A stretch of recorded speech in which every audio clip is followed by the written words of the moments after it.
Hello and welcome to the Temple Mount podcast. My name is Shogun. Tonight we have another session in our ongoing World of Darkness campaign. Joining me today are Shad Viano Feroth of Clan Tremere, Lucy Fairbrook of Clan Toreador, and Newell Boone of Clan Gangrel. And we will open our session with a Bible verse, as is our custom. He will destroy the proud city, and he will punish the people living there. He will bring that high city down to the ground and throw it down into the dust. Then those who were hurt by the city will walk on its ruins. Those who were made poor by the city will trample it under their feet. Thank you very much. And so as we return to the world of darkness, which is a dark, shadowy mirror of our very own planet Earth in the year 2027, I will ask Shad, first of all, to give a quick recap of his last session, and then we will catch up with Newell and Lucy. So, last session, Shad abandoned his project to enchant the talisman in favor of restarting, and quickly got a call from the sheriff, David Wingates, who is continuing to express his disdain for the lack of progress on the various fronts, which include rising Sabbat activity and the Michael Williams disobedience, and sent an agent from his own clan, the Venture, to accompany Shad and see to it that these matters are cleared up in a more expeditious way. Shad met with Callan at the Pyramid nightclub, where he also invited Sid Rogers, the changeling student at Cascadia University. After imbibing some drugs and leading Sid on to think that this was merely a social endeavor, he brought Sid, the desired changeling, to the club to show Jessica from the clan of Set, who had arranged a meeting between Shad and King Rat, the Nosferatu anti-tribu, that had formerly tried to recruit Shad and is the likely perpetrator of the potential diablerie against the other Tremere scholar in the Chantry House, Oliver. On the way there, Shad and Callan discussed how to best proceed and thought it best to inform the changeling of his role in all this, which was essentially bait. He agreed to participate, and on arriving to the second rendezvous point at the docks, Shad had his meeting with King Rat and told King Rat that he was interested in becoming an anti-tribu and what he could do to ingratiate himself with the Sabbat activity in the city. Although the meeting was somewhat precocious and hostile, there was an undercurrent of momentum towards the rising Sabbat activity and the Sabbat's, or at least King Rat's, strong belief in the eschatological fulfillment, wherein the antediluvian vampires will rise and usher in an era of total vampiric dominance, total kindred dominance over the kind worldwide. After the meeting with King Rat, Shad was heading back to the party.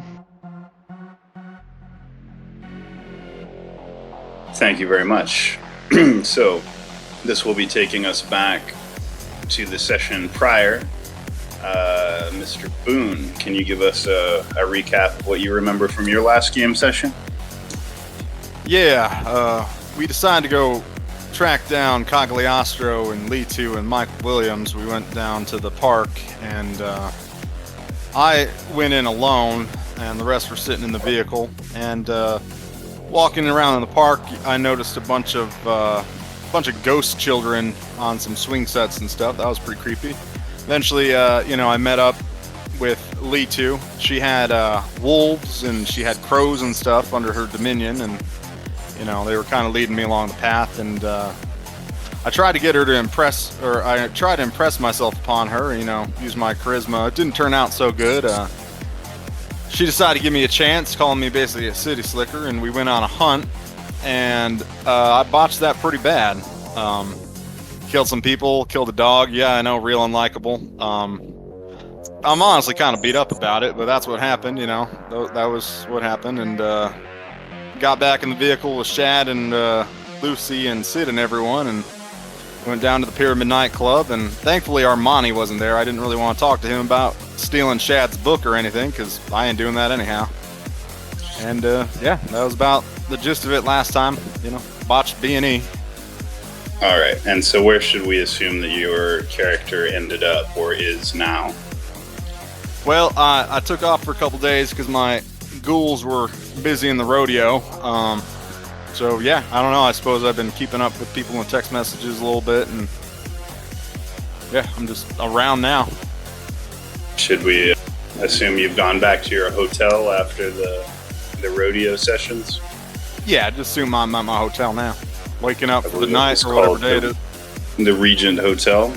Day to day in World of Darkness is July 2nd, 2027. Thank you very much, Mr. Boone. Mrs. Fairbrook, or Miss Fairbrook, as the case may be. Is there anything you can fill in from your character's point of view? I think he covered it, especially since I was in the car during his jaunt to find Lee 2 and, well, talking to Lee 2. But in the nightclub, Shad had made a connection with Jessica and made a deal with her regarding Sid. And my group, I was with Sid and I, and Sid and I and Newell Boone went in to sit with my sister Sarah, and we chatted for a bit, and she gave me some information that I don't remember. To be fair, I didn't write it down, so helpful. I know she spoke to us about something. I think mostly just being supportive. But yeah, then we all decided to head out of the nightclub. And yeah. So shall we assume that your character also returned to her lair after the events of the botched murder or the murder in Wildwood Park? Mm-hmm. Okay. All right. So we have Mr. Boone kicking back in his hotel room at the Regent Hotel. We have Lucy Fairbrook sleeping in her lair above her occult and crystal shop on Corydon Avenue. And we have Mr. Shad Viano-Feroth still in the thick of the illicit dockyard rave, where he had met with Mr. King Rat up on his boat, or what we assume may have been his boat, on the docks. So we're going to start out this session where we left it with Shad, at least initially. So Shad, you leave the boat where you had your meeting with King Rat. You walk up the docks and go looking for your companions, Sid Rogers and Mr. Clark. Callan Clark, yeah. And last time you saw them, they were sitting at the makeshift bar, which was made of some crates stacked up with a young woman with piercings on her lip and eyebrows serving whiskey and other alcohol shots to the various patrons. However, as you are approaching the group of people dancing, you can't see your friends Sid and Mr. Clark through the crowd. But what you do notice is that sort of in the near corner to you, on your left side, as you're approaching, there is a small gang of people, about 5 people, all men, wearing, for the most part, leather and black denim. All of them are wearing identical patches that say Cascadia Warriors, which you recognize as a biker gang. that is operating in Cascadia City. You know that they're known for trafficking drugs and also involvement in other street-level crimes such as prostitution, car theft, etc. And the North End being their territory. Now, as you're leaving the boat and walking towards the party, you notice that they're all looking towards you. And their leader, who's wearing a black bandana, has a beard, is very muscularly built guy with gang tattoos on his forearms, just like all of them look like sort of a rough crowd. And as you approach the party, they begin approaching you. In particular, their leader is walking towards you with, keeping hard eye contact and walking straight towards you with his gang of 4 sort of following behind him, 2 on either side and 2 sort of hanging back. All of them look like sort of rough characters, and they move to intercept you and block your path back to the party while you're still on the dock. So they're now standing between you and the rest of the party and intercepting you. Just 1 second, I gotta mute Puddles before he starts screaming at us. Okay. So anyways, the leader of the gang approaches you and says, "What do you think you're doing in the North End, you Camarilla lapdog? I don't know what you've heard, but this territory doesn't belong to the Camarilla anymore." Oh, I've heard plenty, and this is a warm welcome. I think you should challenge some of the assumptions that you've made in that statement. I look left to right and say, I'd love to speak more about it, but I'm looking for Jessica. He says, "I'm not here to answer your questions or help you find anybody. I'm here to give you one chance to take off this turf and never come back if you value your life. This place is not yours anymore. We've had enough of the bullshit. The Camarilla are weak, and we've sided with the strong. So you can take that message back to the prince and you can tell him to shove it right up his ass." And as he says that, he kind of cracks his knuckles and then reaches into his pocket with his right hand and kind of takes another step towards you. And then the 2 people on either side of him are kind of grinning with a predatory look. You get a sense that they're getting ready to evict you one way or the other. I take a step back and continue to talking to them as they approach. Siding with the strong is a wise decision, and one I'm considering greatly myself, which is why I'm here. On invitation. He laughs and says, "Invitation? Invitation from who? This is our territory, and we didn't send you no goddamn invitation. Invitation." From Jessica and King Rat. He spits disdainfully and says, "Sewer rats and snakes. This isn't their territory either. This place belongs to the Bruja, and you can tell anyone that you want I said it. If they have a problem with it, they can come talk to me." Understood. And what is your name? He says, "Well, my friends call me Dale, but you ain't my friend. You can call me whatever you want, but I'm not here to talk. You see, I've been told that you've been interfering in things you shouldn't have. You and your little patchwork crew of Camarilla lapdogs have been interfering in things that aren't rightfully your business. And by doing so, you've made us look bad. I'm here to set that right."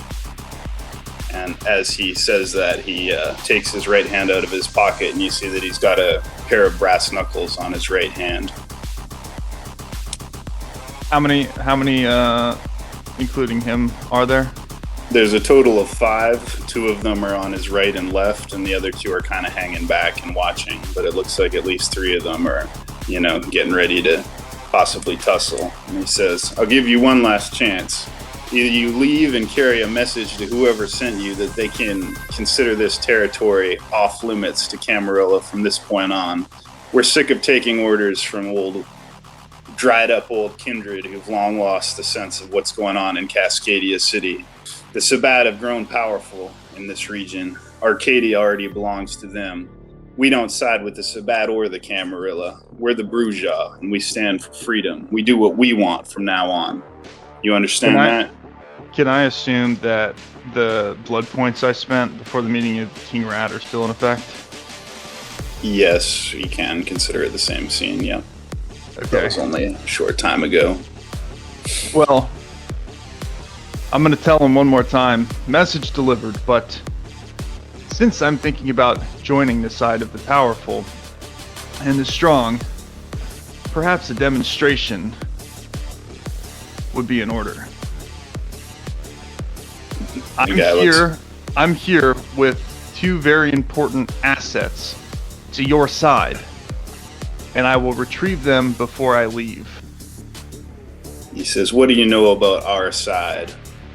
He says, "We ain't no Camarilla lapdogs, but we ain't no Sabat psychopaths either. We claim the North End for the Bruja, and from now on you can call us anarchs, because we're done taking orders from either side. We'll make deals when it benefits us, we'll take profit where we can, and we'll protect our turf from you or the snakes. As far as you're concerned, the North belongs to the Bruja now, and we don't belong to the Camarilla or the Sabat." I understand. Let me get my friends and I will leave. He says, and I will take your message back to the Ivory Tower. He looks at you kind of like as though he's weighing his options. And I guess what I'll have you do is roll like a charisma check or a manipulation check. And you're going to need at least 2 successes on a difficulty of, we'll say 8, because this individual is hopped up on amphetamines. It's an auto fail because I don't have more than 1 point in either. Well, You only have 1 point of charisma and 1 point in manipulation. Yep. I mean, if you don't have a point, you still roll 1 die at least, even if you don't have a point. Oh yeah, I could get a crit. And also, do you have anything like etiquette or something like that? Or etiquette, yeah. All right, so if you want, you can try and use your combination of etiquette and charisma to convince this gentleman to let you leave without violence, because, you know, he seems to have blood on his mind. Where is the roles channel? World of Darkness chat. Oh, that's World Chat. It's way down there. No, you can use it here. It's just down farther on the list. Now it has its own category. Oh. Got it. Alright, so it's /dice. Pool. I got 4 + 1 is 5. Difficulty 8, you said? Yeah, and you're going to need at least 2 successes. 1 success. 1 success. All right, so you attempt to use a combination of your understanding of kindred etiquette, you know, politeness, rules about hospitality and domain. But unfortunately, these anarchs are not particularly interested in the etiquette of the Camarilla, and so they're relatively unimpressed with your appeals to these concepts. And so, without further warning, the man attempts to sucker punch you with his brass knuckles. So while you're in the middle of your conversation trying to talk to him, he just suddenly swings at your jaw with his right hand with the brass knuckles on them. So he's going to make an attack. I guess you guys will roll initiative to see who is going to go first. Let me get into the chat as well. Where is our word? You guys, are you assuming the others show up right now, or? No. Okay. But you and the other gang members are going to have to roll initiative. So I'm talking to myself. Let me just bring up World of Darkness rolls. There's a link to it in general chat if anyone's having trouble finding it. So this individual is going to roll initiative. How do you roll initiative again? I believe it is a combination of, wasn't it wits and dexterity? Okay. I think. Anyone can correct me if I'm wrong. I'll double check, but yeah. Dice roll. And DC. There's not going to be a DC per se. It's just going to be whoever you can say DC 7, and whoever gets higher number of successes will go first. But for some reason, Wow, dude, I only got 2 successes with a 14 dice pool. Wow, well, man. So this is dexterity plus wits, right? Yep. So we'll assume that this gentleman has a wits of 2 and a dexterity of 3. So he's going to roll 5d10.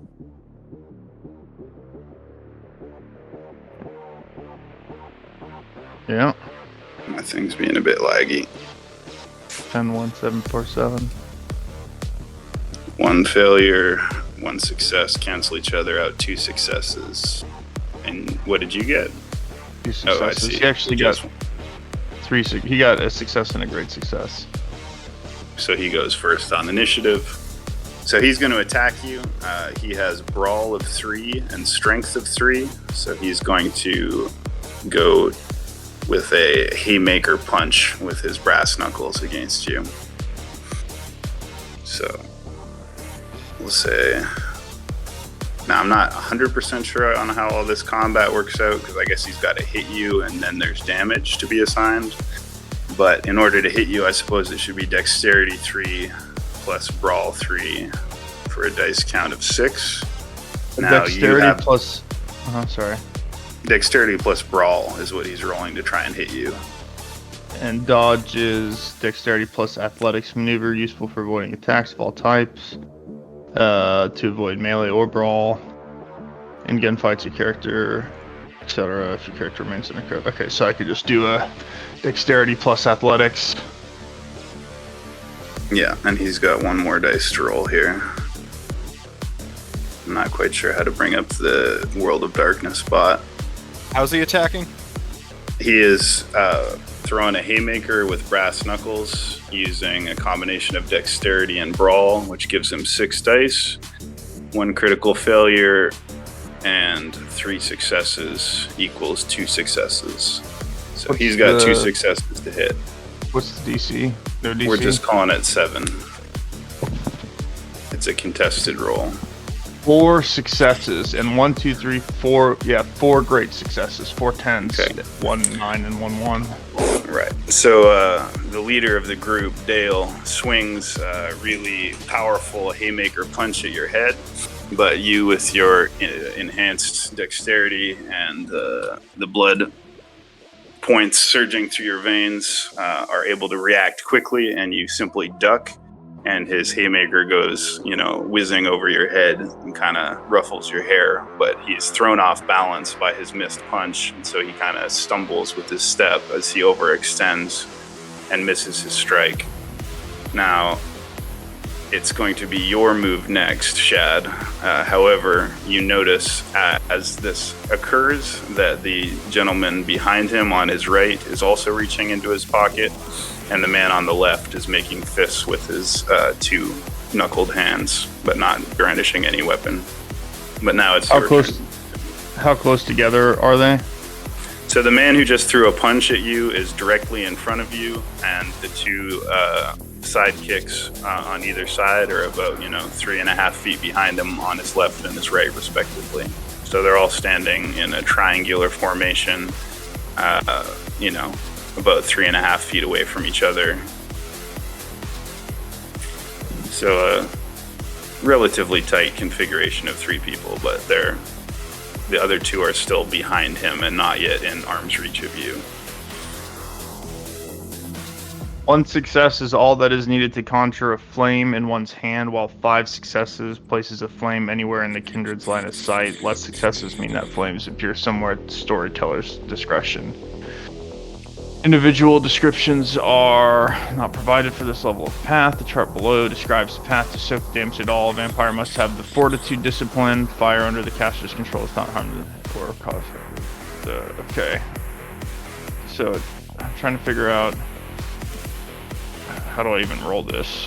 1, 2, 3, 4, 5. So thaumaturgy roll. I'm just trying to do the Inferno thing, but I want to make sure I'm doing it right. And I don't see the exact roll here. This path grants the thaumaturge the ability to conjure forth mystical flames. Fire. Alright, so I guess I just roll my thaumaturgy, which is 5. I guess so. It doesn't give you a difficulty rating for your spell, does it? There's got to be one somewhere. That's what I'm looking for. One I success mean, we is can all. assume, generally speaking, that 7 is an average difficulty, 8 is a high difficulty, 9 is like a very high difficulty. So we'll just say that for most default actions that aren't somehow complicated to make them more difficult, the default success will be 7. In the book, it's 6, but you're the storyteller, so it's up to you. Yeah. Well, 6 is 6 considered would be average. like a very, like, under no pressure, right? So if you're going to take some time to study a book or do something on a computer with no opposition, that'll be 6. But because this is an adversarial situation where you're in competition or whatever with someone, we'll call it 7. Like, this is like a difficult situation relatively.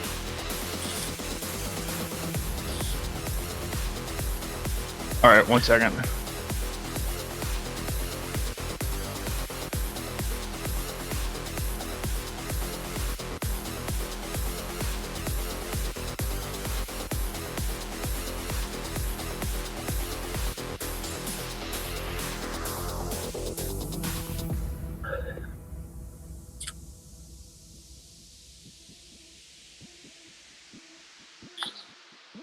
Oh. I think the difficulty is equal to the level that I'm casting, so it would be 5. The DC would be 5. Okay. Can we call it 6 because you're in a combat situation? Sure. I'll just roll it and we'll workshop it afterwards. So I've got 2 successes. All right. So- So what does that allow you to do with your fire magic? The number of successes determines how accurately the vampire places a flame in his desired location. 1 success is all that is necessary to conjure a flame in one's hand, while 5 successes places a flame anywhere in the kindred's line of sight. Less successes means that flame appears somewhere at the storyteller's discretion. As a rough rule of thumb, the thaumaturge can accurately place a flame within 10 yards or meters of themselves per success. So that's all I'm trying to do is 10 meters around myself, like basically like a cone in front of me, starting with this guy that punched me and potentially getting the 2 guys on either side of him that are within 10 meters behind him. So I'm not actually trying to place it anywhere. Can you make a cone of fire with 2 successes, or is it just like a palm of fire? So the way it works is 1 success, you have like fire in your hand, and then another one you shoot it, and it's like 1 area with a And you got 2 size. successes. Right, and this is Inferno, so candle is literally candle-sized flame, 1 success. Palm of flame that's level 2. Campfire size is 3. Bonfire size is 4, and this is an Inferno, so it's like, larger than a So big you- bonfire. You successfully create the Inferno with only 2 successes on a 6. Yes. Okay. Do you have to spend blood points? Yes, I spent a blood point to do that. All right. So you duck underneath the biker's swinging brass knuckles, and you summon the power inherent in your vitae and channel it through using the proper occult, techniques, words, gestures, whatever is necessary. And you are able to summon up a fierce roaring flame and project it only at the opponent directly in front of you, however, because he's a big, wide man, and he's sort of blocking the other 2 people who are behind him. So you are able to channel like a flamethrower, like jet of flame, directly into Dale, the man who just swung at you. So the flames emit from the tip of from your palm and shoot directly forward, and hit squarely in the chest, Dale, and the flames kind of spread to his shoulders and up into his face, and his beard sort of lights on fire. And since he is indeed actually a kindred, I guess he's going to have to roll like a willpower roll to avoid frenzy or fear of the fire. So let me do that. Courage. It's a courage roll, but Courage. yeah, it's different. And I think courage is on it. Yeah, that's related anyway. Original. All right.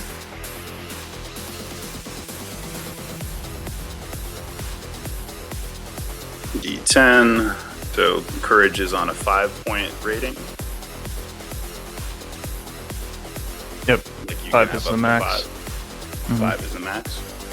All right. We'll say he has a courage of 3, and what would be the difficulty? Being burned is 7. Okay, so he has to pass a willpower check on a difficulty of 7 with his courage of 3. He can spell 1 willpower points as well, though. Just saying. Right. Well, I only rolled 1 dice. I meant to roll 3, but he rolled 7. So despite his natural kindred fear of fire, he grits his teeth in anger, and even though he's like parts of his jacket and his beard are burning and he has suffered some damage. Now, does your spell explain how much damage that is done by it? Yes, 3 levels of aggravated damage, which I think is multiplied for vampires, and it's a difficulty 9 to soak, and he can only soak it if he already has the fortitude discipline. Right. So he does have the fortitude discipline at a rating of 2. So he is able to soak it, but it's a difficulty of 9. Is that the situation? Yes, so I think he has to roll that, and each success is 1 point of aggravated damage, but so he can only soak using his fortitude, not his constitution? Or is it fortitude plus constitution? For aggravated damage, it's only the fortitude. So if he has 2 points of fortitude, I think he can soak 2 points of damage or something like that. Yeah, I think so. Sounds right. And it's a difficulty of 9. Of the book. Difficulty of 9 to soak. Okay, so here he goes rolling his fortitude, his supernatural toughness. He needs a 9, he rolled a 5 and a 3, so he fails, so that means he suffers 3 points of aggravated damage. I think that's right. Let me double check if there's a multiple. Fires and burns. Soak difficulty. And, okay. Vampire Steer Firefoot is one of the few things that can end their immortal existence. Fire damage is aggravated and ignores armor. It may be soaked only with fortitude. A fire size determines the level of aggravated damage that the character endures per turn, while its heat determines the difficulty of the fortitude save. A character suffers the full damage effect for each turn that she's in contact with the flame. She must leave the area and or put out the fire. All damage inflicted by fire is automatically successful unless soaked, i.e. a character trapped in a bonfire takes 2 automatic health levels of damage per turn, not the result of 2 damage dice per turn. 1 level health levels per turn size of fire. So 3 is a Raging Inferno, so it's 3 health levels per turn of aggravated damage. Okay, and I know I should know this, but does anyone know how many points of health essentially a character has? It goes, how many pips of health do you have on your character sheets? It goes from bruised to hurt to injured to wounded to mauled to crippled to incapacitated. So this would, but hold on a second. Yeah. Because hurt is -1, injured is -1, and wounded and mauled are both -2. So is that 1, 2, 3, 4 to become wounded? Well, so it goes bruised, injured, wounded? Mm-hmm. Yeah, so he takes 3 damage in 1 turn of burning, which brings him to wounded, and that gives him -2 on his rolls, I suppose, from this point on. And the fire is still there. The fire doesn't go out. The fire is still burning. Yeah, so he is now on fire. His jacket is burning, his beard is burning, and his flesh is burning and cracking and turning red. However, he seems to be either hopped up on drugs or otherwise inured to fear, or perhaps he's just particularly resilient in that regard. So even though he's burning, he is not turning to flee.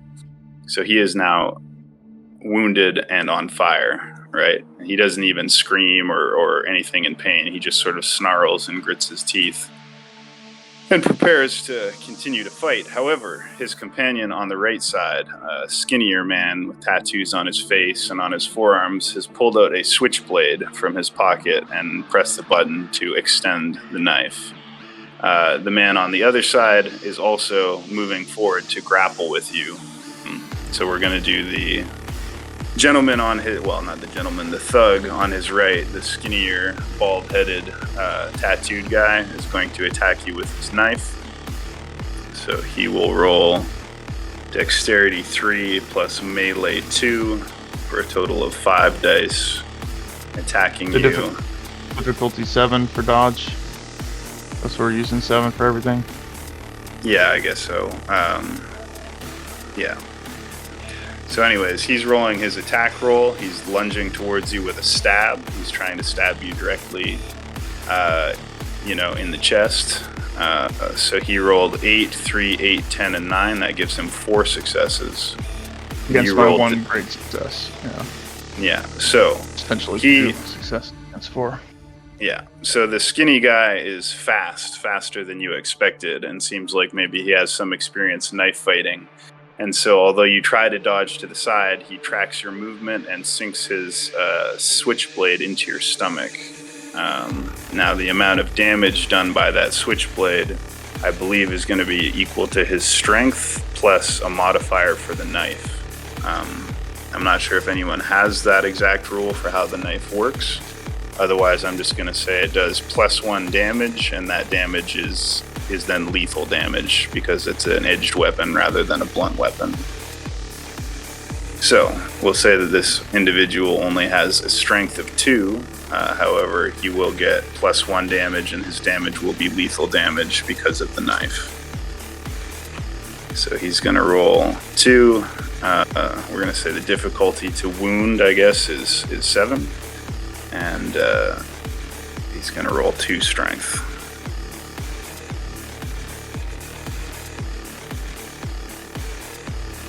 Seven, 8, and +1. So the knife sinks in, and blood spurts out from the wound and begins soaking your shirt as you feel the 4-inch switchblade penetrate your abdomen and stick into where your liver would be if you were a human. So you're going to take 3 damage points from this bladed weapon. That takes me to 1 point of wounded, or what? Or does that take me? You have an crippled? opportunity to soak it. I don't know. Can you soak lethal damage without fortitude?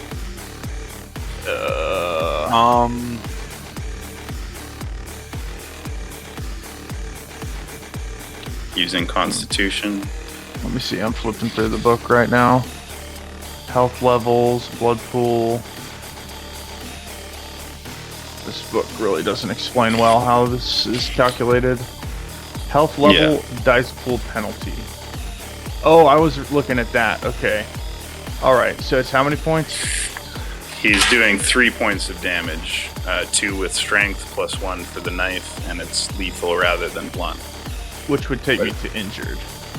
Right, but I don't know if you get an opportunity to soak this using regular Constitution. I think that you maybe do.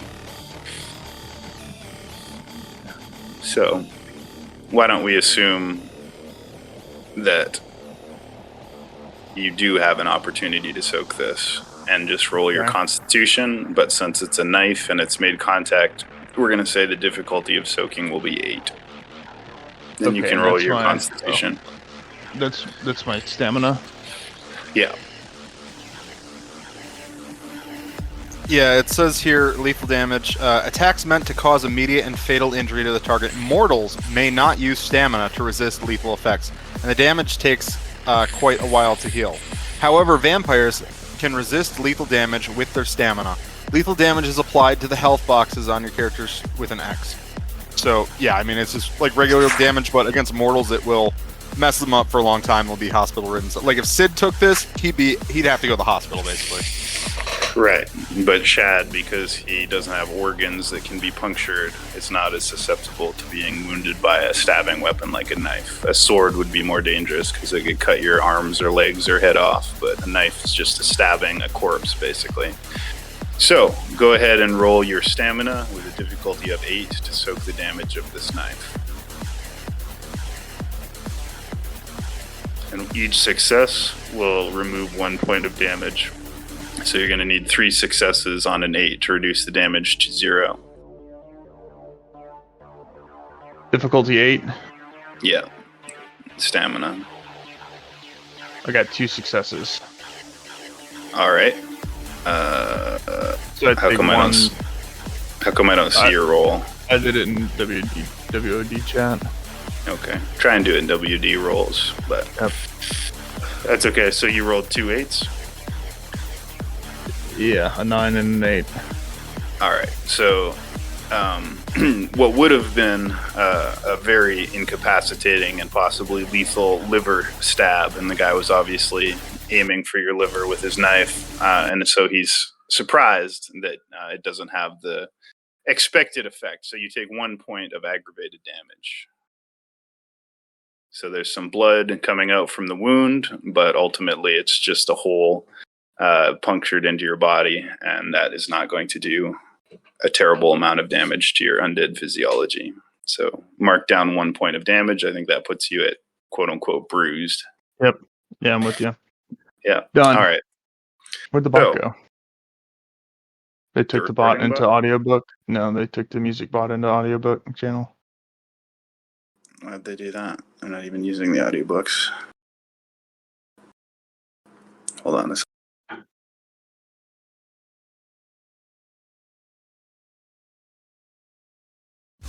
Voice channels. No, it's here. Okay. We're all good. Oh, yeah.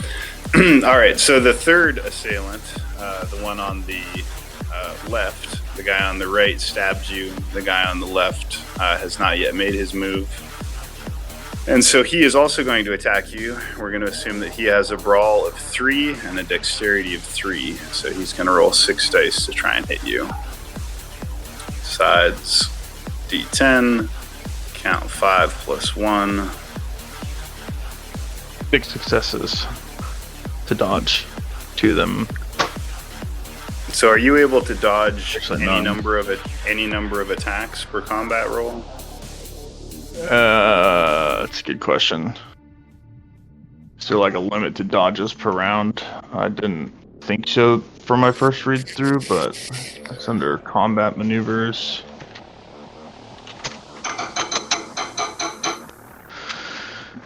These maneuvers give you a variety of choices in combat. General maneuvers. Most of these maneuvers take 1 action to execute. Defensive maneuvers. It is a given that your character tries to avoid being hit in combat. That's why everyone makes attack rolls to try to hit you. Sometimes, though, all your character wants to do is avoid attacks.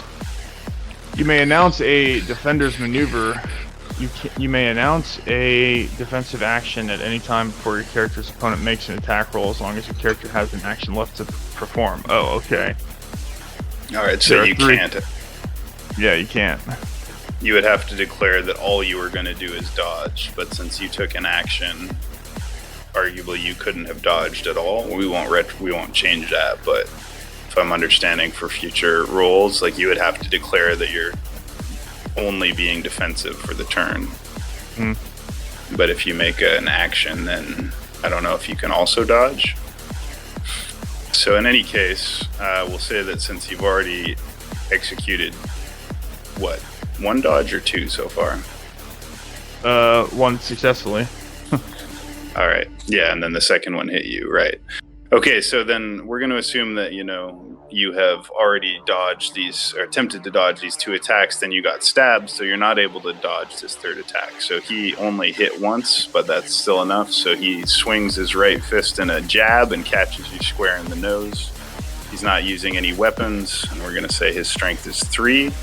But he also has a brawl of 3. Now, does anybody know, does the brawl also apply to the damage or only to hit? I'm thinking it also applies to the damage. A hit, I believe. Just to hit? Then Your successes determine, I believe, damage against the difficulty, and then you minus that versus the soak pool. If that makes Okay, any so sense. to roll damage, he's just rolling strength. close combat maneuvers table. He's doing a strike, Yep. which is a dex plus a brawl. Accuracy normal, difficulty normal, damage is strength. Right. So he's going to roll 3 dice for strength. And I guess if the difficulty is being considered normal, we'll call it a 6. Or a 7. We'll call it a 7, to be fair. Since that was what you had to roll, if I recall. 191. All right. So he connects with a jab straight to your nose. However, it lands softly. It's not a hard punch. And so, in fact, it's a weak punch. And so you actually take no damage because he rolled 2 critical failures on that. So, meanwhile, the man who's still burning, is his turn again, right? Now, he's already passed his morale check to not panic from burning, but he's taking 3 points of damage per turn. So I'm just going to rule that he spends a willpower point in order to avoid frenzy or panic. And he is also going to use 2 of his own vitae points to raise his strength to 5. And he also has a potence score of 2, which will come into effect only if he hits you. But first he's going to try and hit you, but he's also going to get -2 to his rolls because of his damage. So he oversteps when his strike goes over your head, but he rebalances himself and follows up with an uppercut. He attempts to execute an uppercut with his brass knuckles.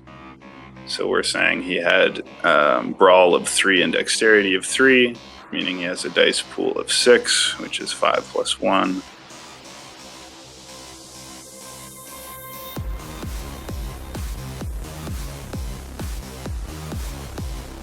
One additional dice. Count 1.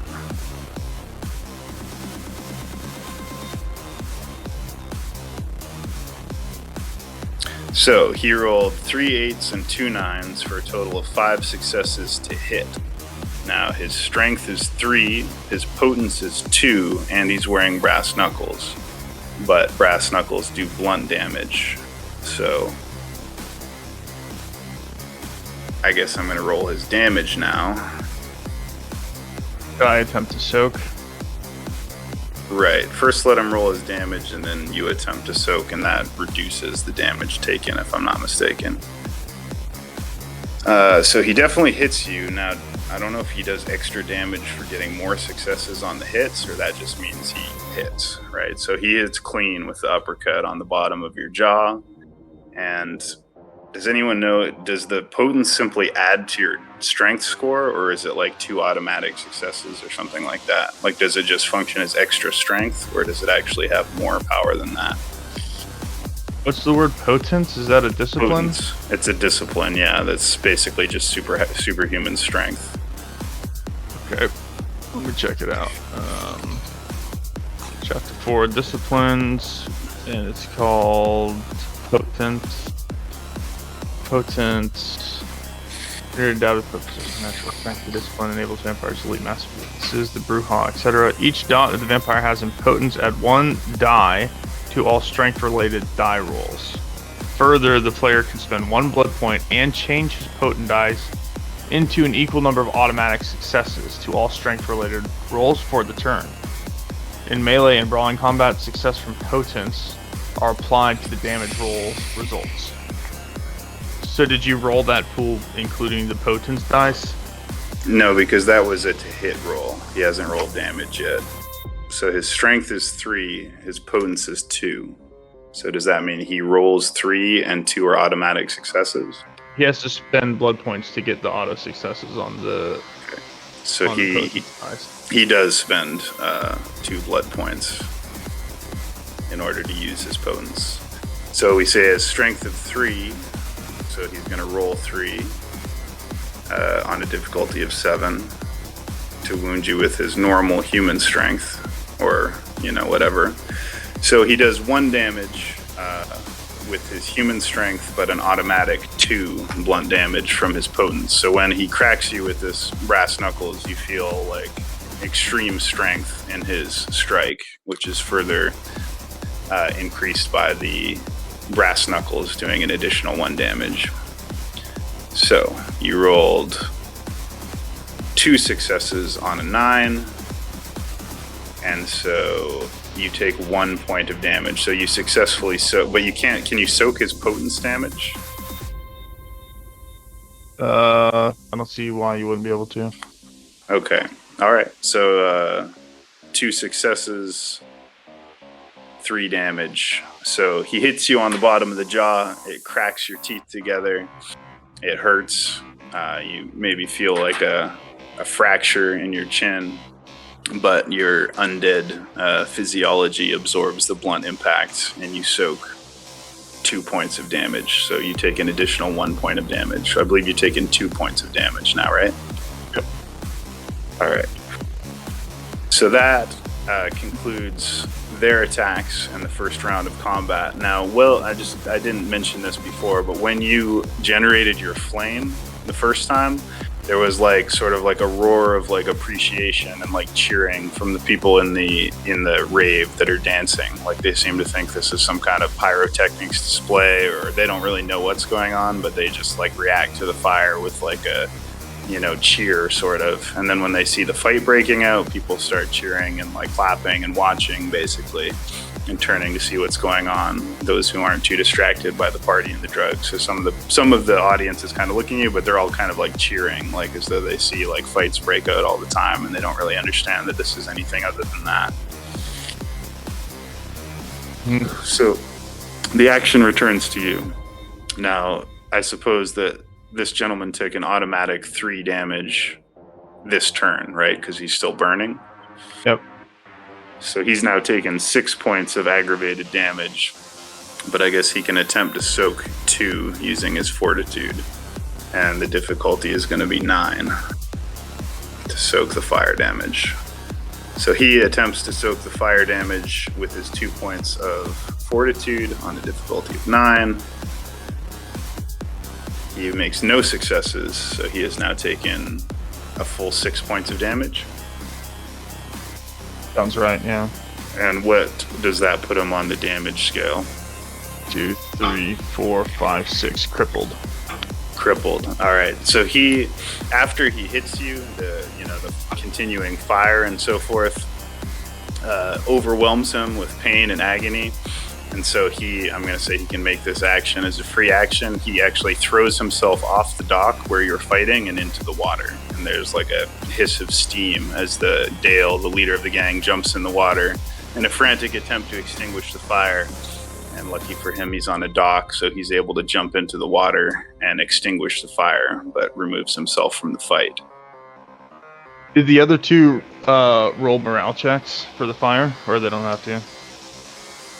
We'll say that they have to roll a morale check based on seeing their leader burned severely and abandoning the fight. So we'll say they both have a courage of 3, and they're going to succeed on what difficulty we're going to say to avoid fear here. We'll say that since neither of them are burned and they just witnessed the fire and it's not immediately threatening them, they're just going to need to roll a success of 7. And so they're going to roll. The first guy, the guy with the knife, is going to roll his morale check on a difficulty of 7. 3, 10, and 5, 1 critical success. So his face goes pale and like he's kind of shocked. His eyes go wide as he sees his leader jump off the dock into the water. However, he grits his teeth and looks at you with narrowed eyes and prepares to continue to fight. His companion who attacked you with the unarmed attack is also going to roll his 3 for courage. The same difficulty, 7. So he makes a critical failure and a critical success. Or not a critical success, a critical failure, which cancels his only success. So the unarmed man turns and retreats backwards, like he's back. He doesn't actually turn his back on you. He puts both hands up in the air, like in a placatory gesture, and begins stepping backwards away from the fight. However, his companion with the knife is going to attack Shad again. So he's going to roll his... Wait a second, don't I get an attack first? Right, yeah, they just passed their morale checks. So yeah, it's your action, sorry. Alright, I'm spending another blood point and lighting this dude that stabbed me up. Join your leader in the water or die. Alright. So you spend another blood point. You get 1 success. That allows you to generate the fire, but not to project it, right? I can put it like 1 success allows you to place it anywhere immediately in front of you, and I assume this guy who just stabbed me is still immediately in front of me. Yeah, just one sec.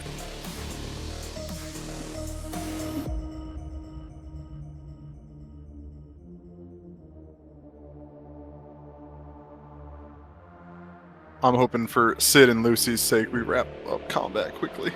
Yeah, me too. Yeah, sorry. I just wanted to play out almost a bedtime proper for combat me. one time, but So, yeah. Sorry.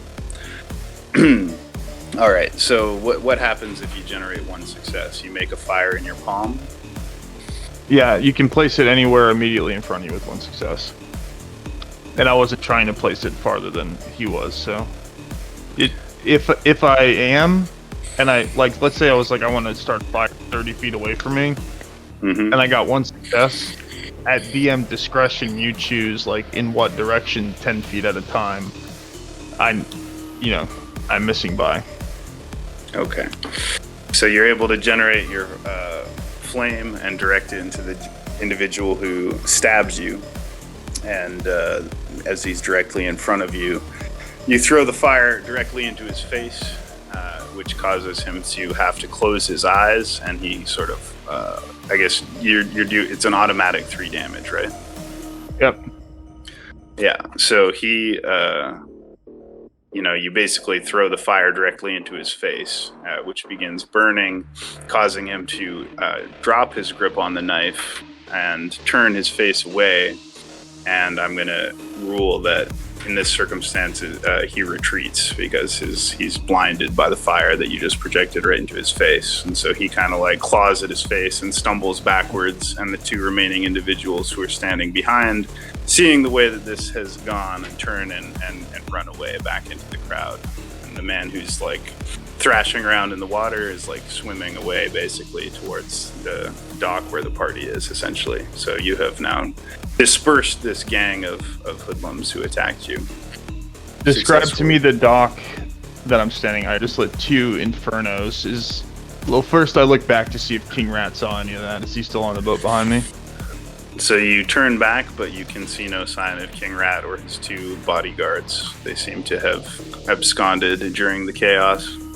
And what's the status of the dock? Is it just like on fire? Do I need to jump in the water, or can I find a way to walk? No, you lit the 2 individuals on fire, but you did not light the docks on fire. There may be a few small little flickering flames on the dock, but it's not like in a big blaze or anything like that. And the people who are watching the fight are kind of cheering. You can't quite tell what they think is going on, but they're cheering at the entertainment of the violence, and others have already resumed dancing and forgotten that anything was going on. Many of them are high on drugs, and perhaps they see strange things in this part of town more often than in other parts of the city, but they seem to take all of this in stride. I stride out towards the end of the dock and look at the party. If there's any vampires still or kindred still looking at me, I'm gonna take a deep bow and announce, "The time is at hand. The antediluvians are rising, and the Camarilla's grip on this city is fleeting. Rise, kindred, take back the night." And then I'm gonna walk and leave the party on foot. So you just declared that out loud to the whole audience? Yes. All right. And then you begin walking away? Or? Mhm. All right. So, as Shad victoriously defeats the gang with his powerful thaumaturgy fire magic, we will fade out his scene and we will jump to, let's see, shall we say Astramia? She went to bed. Oh, she went to bed? Okay, too bad. That's okay then. We'll jump to Nor. Yeah, I don't see Sid here either. Well, yeah, Sid's gone. He said he couldn't make it. Oh, that's right. Yeah. And Astramia went to bed already. Silly girl. It's only 10. Well, anyways, we'll jump to Nolo's character kicking back in his hotel room at the Regent Hotel. And I suppose you've just woken from your sleep for the night. Yeah, I'm actually pretty famished. I had my ghouls draining, drink some of my blood, so they, a little bit of a performance enhancer for the rodeo. I actually go out to, we have a cattle trailer where we got some bulls and some cows, and I actually drink some of their blood to replenish my stock after, that nonsense going on with the breaking and entering. I'm kind of just playing it safe. I don't want to go out into any domains or cause any ruckus, so I'm just gonna drink off my herd for right now. Your herd. So who are your herd exactly? Like Literal, what kind of people are they? literal herd of cows. So, okay, so you're gonna drink animal blood. Yes, the cattle trailer, a double-decker cattle trailer full of bulls and cows. All On right. a semi, yes. So you wake hungry for blood, and you go to your animal trailer and drink from your bowls. Oh, yeah.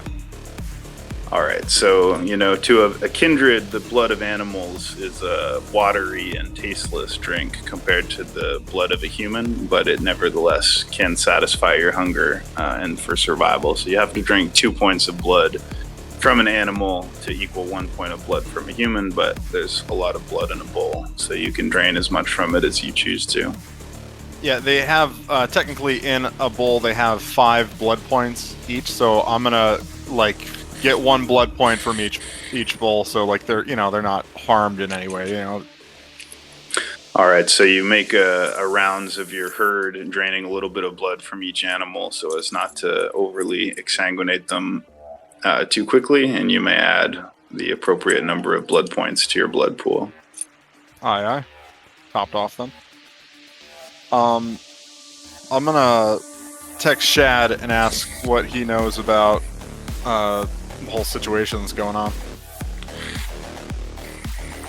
So you fire off a text to Shad asking for a status update. I'm gonna send back. Big story. Very thirsty.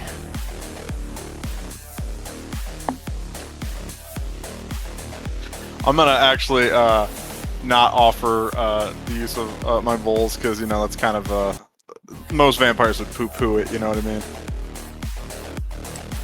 But hey, it's a survival technique, and I'm in the city. I'm out of my element, so I'm doing it. I fire off another text. Meat! Question mark. Yeah, I send him back. Yeah, sure. Name, time, place. I'll be there. I'm gonna say pyramid too hot. Where is the rodeo? It's at a big convention center and concert venue. They clear it out and they fill dirt in and they do a bunch of stuff. Okay, I guess I'll come meet you there. All right, so we head over there. All right, so Shad is traveling on foot. Perhaps you might I'll grab an need to- Uber. Yeah. Yeah. So you call an Uber, and before long, a blue car pulls up with the Uber driver, smiles at you, asks where to. And Convention center. the convention center, the rodeo. He smiles and nods, and the car begins driving in that direction. Meanwhile, I'm guessing Nolo gets into his truck.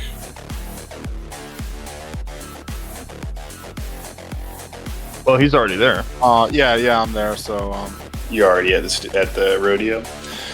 All right. Yep. So Shad gets in the Uber, which drives quickly through the streets of Cascadia City, past the Regent Hotel to the nearby stadium where where Newell and his ghouls have been holding the rodeo. But now it's approximately midnight, and so the place is more or less abandoned, other than Newell waiting for you when you arrive.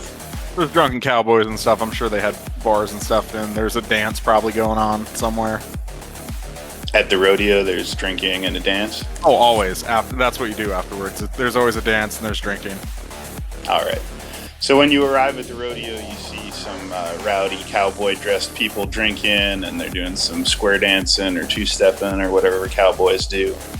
But Newell is waiting for you at the entrance, expecting your arrival. So Newell, as you're standing outside in the cool night air of a warm day fading, you see a clean blue car drive up, and the back door open. And Mr. Shadviano Feroth steps out, I'm going to assume. And you notice that the front of his high quality clothing is bloodstained on his abdomen. So yeah, I'm gonna say, well, honestly, like, what are you wearing? What are you dressed at? Like, blood's not unusual. Yeah, I'm wearing a suit. Okay. I'm wearing a suit and tie. I guess I can take off my suit coat, which maybe the white undershirt will be a little bit less splattered than the coat was. Or maybe leave the coat on and the navy makes it like less clear that it's blood.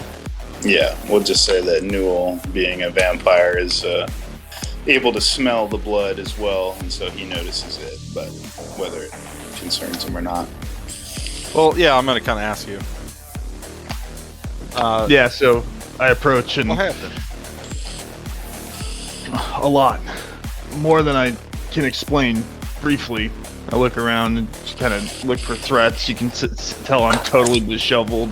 Early in the night, I was borrowing some humanity to like use ketamine and cocaine, and then I got in like some crazy big fight. I'm like charred up, clothes are singed, full of blood. Dude. And I started explaining basically everything that happened from A to Z, and I'm also like wildly looking around for someone to feed on or something to feed on. But Well, so the things that you would know from this conversation include that I've publicly declared that I'm a member of the Sabbat, that I'm actually undercover tracing down Sabbat activity in the city at the behest of David Wingate, that David has sent an agent named Callan, that we used Sid as bait to set up the meeting. Callan and Sid have both disappeared, and I'm not sure whether the Setites took them or not. And that's about it.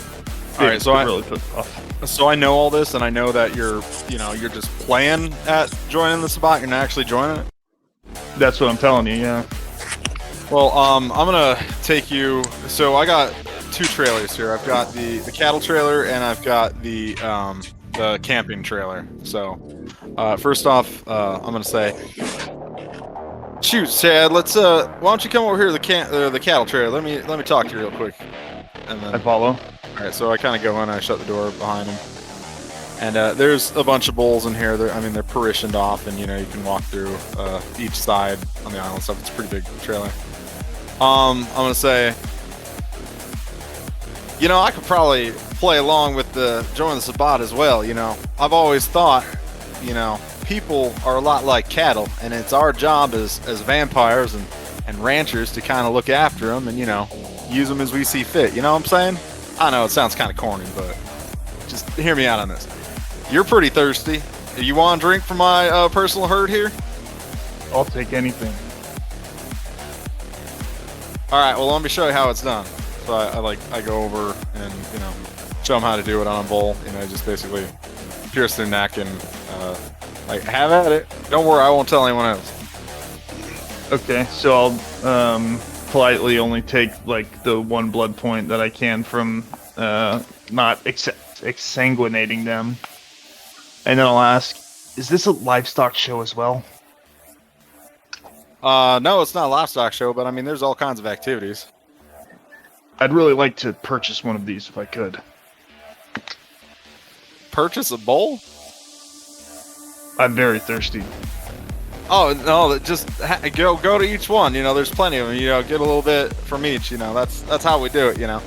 Because my herd's actually pretty big. Let me look up exactly how big it is. With all my points and herd, but there's plenty enough for you to feed on and not cause any issues. All right. Do I have to do any like rolls to make sure I don't like freak out and drain one of them, or?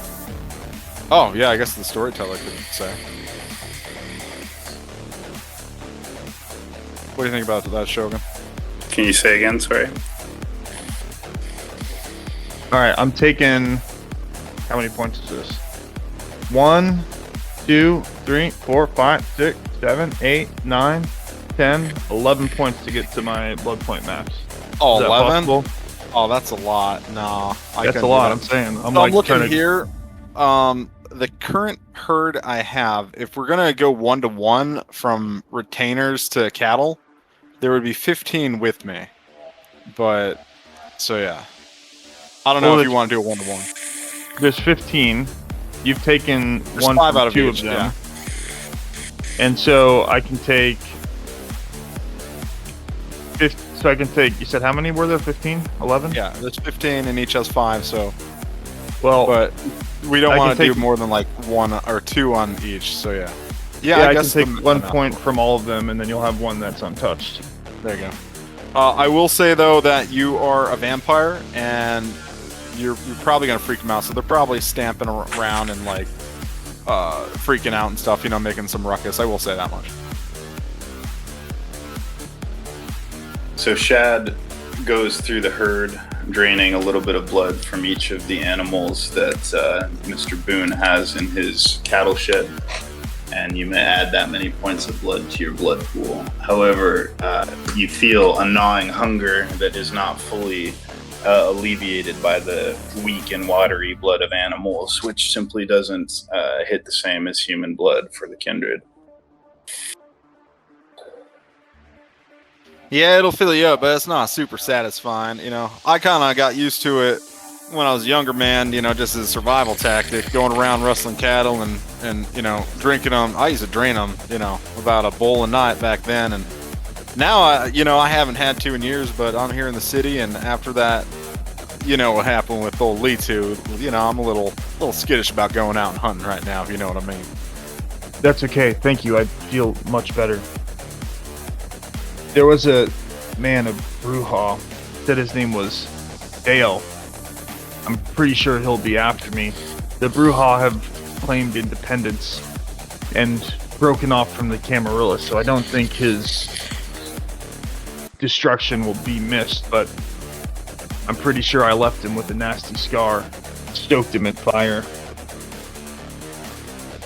And by the way, in the rulebook, it says if they get crippled by the fire, they get -2 permanent points of appearance. So the guy's like actually going to be, Mutilated. Figured, yeah. Yeah. 2 of them are. But there's a lot happening. I met with King Rat, and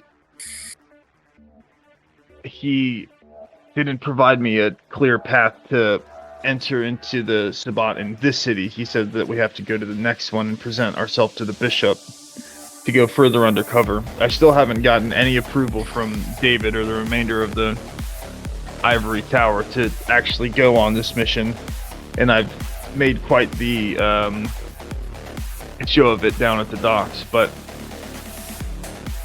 if you're still interested in helping David, perhaps we can follow up on leads for Michael Williams, or otherwise track down more Sabbat members here. Shoot, to be honest, so much to do. I don't even know what to start at. I want to teach Lidu a lesson. Someone's got to tame a brat like that. You got to break a horse, as it were. You know how it is. I agree. Let's meet with her together. But honestly, though, that wouldn't make sense. Though, if we're trying to fulfill that mission, for the Camarilla, but you're also trying to break away from the Camarilla, that just wouldn't make too much sense. So maybe I'll do that sometime on my own. Give that a try. I'm still loyal to the Camarilla. I'm sure many rumors will start flying about me, and don't believe them. There is something that the Sabbat have that I find extremely fascinating, though. A greater understanding of the occult as it pertains to the Book of Nod. I hope to knock out 2 birds with 1 stone by both infiltrating the Sabbat and learning some of their secrets for myself. But for the time being, the Camarilla in this city is becoming frayed. The Gangrel, we know what's going on with them. They're on the brink of leaving. The Bruja have declared total independence. The Setites operate with the Sabbat with total impudence. and some members of the Sabbat are operating in the city openly, including King Rat as well as others. You know, if you were trying to earn some easy points with the Sabbat, I know that Armani fellow, he's a Setite, and he wants your books. What if we went ahead and, hit up a Kinko's or whatever they call them these days, and, got some photocopies of the pages and brought that over to him? That might put a feather in his hat, if you know what I mean. That would be a good idea. These books are supposed to be a Tremere secret. I was thinking of making some handwritten manuscripts with a few details left out, copying errors, call it. But yeah, you probably no looked longer described in your time. I wouldn't guess by the look of you in those robes that one day. I have. I say curtly. But a copy machine may work. The problem is I don't have the books. What happened to them? They're being held by a friend. Sarah. Oh, okay. I got her number. Want me to give her a call? Yes, don't tell her I'm with you, though. See what she says. Well, what should I say? Can I get a look at those books to copy them? She's going to say no. Well, I suppose. Whatever you think is going to work best. All right. I just don't know who I can trust now. Or who can be trusted in my company. All right. I'm going to go ahead and give Sarah a call, Shogun. Call up her number, and what happens? Is it ringing? What's going on? The phone rings 3 times, and then the phone is answered by the familiar voice of Sarah, and you can hear loud music in the background, but you can also clearly hear her. And she says, "Mr. Boone, what do I owe the pleasure?" Oh, nothing. Up late at night, I was looking for something to read. You know how it is. I'm kind of bored, What do you got going on over there? She laughs and says, "Bored? From what I've been hearing, there's entirely too much excitement taking place in Cascadia City. I'm hearing so many rumors from so many sources that even I'm having a hard time knowing who to believe. Some of what I'm hearing sounds fantastic, but the one thing that seems clear is that the situation in Cascadia City continues to deteriorate, and the word around the Camarilla is bordering on anxiety. Some people are even beginning to question the prince and whether he still has control over his own city. I'm sure I don't need to inform you that when the prince is unhappy, it tends to be bad for the Camarilla as a whole, especially when we've been given specific tasks and duties to try and stabilize the situation. I don't mean to alarm you, but if we don't start showing results soon, the prince may decide to take drastic measures, and what those may be, I can only speculate. But yeah, I'm picking up what you're putting down. Back in my household, we used to have a saying: if mama ain't happy, ain't nobody happy. And in this case, mama is the prince. Now, about that, there's something I can use your help with, but you're not going to quite understand why I'm going to ask for this, but just trust me on this, and I'm going to be using my charisma and manipulation on this. I need to go ahead and photocopy those books you were holding for Shad. He knows about it, he's in on this probably, and I'm going to need your help on that. Can I come swing by and get some photocopies of them? She pauses for a moment and says, "Well, Shad asked me to keep them safe in Camarilla keeping. If Shad has approved the transfer, and I can confirm that, then I can hand the books off to you. If you want, I could even have them delivered to you by a courier." Yeah, if you want to get the, I just need photocopies of them. I don't need the full books. If you could get me scanned page, I know you got all kinds of people, all kinds of help over there. Can you get someone to go ahead and photocopy each page and have a courier bring them over? She says, pauses for a moment and says, "Yes, I can do that. Give me perhaps an hour, and my agent will arrive with the documents. You'll know him because he'll be wearing a particular pair of sunglasses that are like a steely blue, like sunglasses, and he'll give you a particular code word when he arrives." I'm like holding up my fingers. 2 copies, 2 copies. Let me actually get 2 copies. I know it won't take any extra time to do a second copy. She says, I understand. My courier will be there in an hour or less. Hang tight. All right. And then- So I tell her where to send them. Okay. So I hang up. I give her much love and sweet farewells and whispers and all that. All right. So you All right. conclude your phone call with the harpy, Sarah Fairbrook, and she informs you that the courier will be on the way with 2 printed copies of the manuscript. I say to Shad, that was actually easier than I thought. To be honest, I thought she was going to put up a little bit more of a fight. I think my charm's working on her, though. To be honest. Great. I'm still not convinced that this whole thing is a Toreador plot. I perhaps am more paranoid than need be. I've known Sarah for a long time, but there's just too much going on that I don't know the answer to. Yeah, it's definitely interesting times, that's for sure. It almost sounds like this whole, princedom here in the city, Cascadia City, is going to be falling to pieces before long, and then what's going to happen to this place? Trying time, certainly. So, what's the plan? I don't know. She said it'd be about an hour before her courier got here with 2 copies of the books, but after that, I don't know. I could probably go look for Armani or give him a call, meet up, something like that. You want to be there for the exchange, I assume? Yes, I would like that. The Setite, I think, took Sid also, but I can't confirm that. Sid. Which one was that? The child. Oh, yeah, the little feller. Oh, man, I almost tied him up pretty good that one day he was in the truck.